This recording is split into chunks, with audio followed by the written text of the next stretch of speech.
বারবার কিন্তু তেল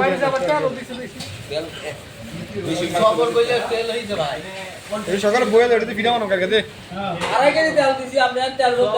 আরে লারা দা লারা দা আড়াই কেজি তেল দিছি সব জানি আরে নো সাউন্ড নো কমেন্ট তেল উনি খাতে লিখো উনালি করেন না সবাই উনালি করেন না দুধ করে খাইলো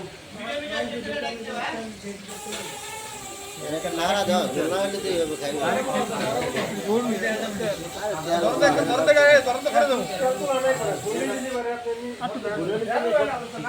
আর তে খাইবো কে ডাইডি এই আনুরা হ্যাঁ তেল বলি বস্তু খরি হবে লারা দা লারা সব বাকি হ্যাঁ সব দিবে তো ওঠে না এই লারা দিলাম তো গলই যাবে না এই ধরনের একটা মগ লো ওই মগ ঘুরে ঘুরে দু পাত্রটা ঢেলে দিব 26 হয়ে যাবে এটা ভালো একটা মগ লো মগ বুঝে করে দাও ভাত বসাইনি সত্য না এটা দি ভালো হইবো এটা ছোটটা মগ লো এই যে পরে ওই কুকারটা কার